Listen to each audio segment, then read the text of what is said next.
শোনো আব্বাজান, তোমার জন্য মেয়ে দেখতে যাচ্ছি।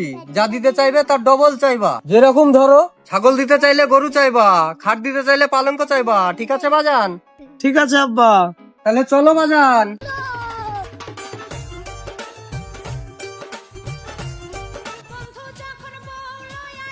তো ভাইজান, মামনির মুখটা একটু দেখান। আব্বা মাটা অনেক কড়া। তো যাই হোক বিহাই, মেয়ে তো আমাদের পছন্দ হয়ে গেছে। আলহামদুলিল্লাহ। তো ভাই সাহেব, আপনার ছেলে আমার খুব পছন্দ হয়েছে। তো যৌতুক হিসাবে আমি আপনার ছেলেকে একটা সাইকেল দিতে চাই। না না, আমাকে সাইকেল দিলে হবে না, আমাকে মোটরসাইকেল লাগবে। না না না বাবা, মোটরসাইকেল দেওয়ার সাধ্য তো আমার নাই, তবে এই গরমে তোমাকে একটা ফ্যান কিনে দেবো। না না, ফ্যান দিলে আমাকে হবে না, এই গরমে আমাকে এসি দিতে হবে।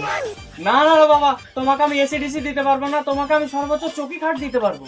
না, আমি চোখে ফোকে নিতে পারবো না, আমার পালঙ্কই দেওয়া লাগবে। না না, আমি অত কিছু দিতে পারবো না, সর্বোচ্চ আমার মেয়েটাই দিতে পারবো। না না, আমি মেয়ে নেবো না, মেয়ের মাকে লাগবে আমার। रुको जरा।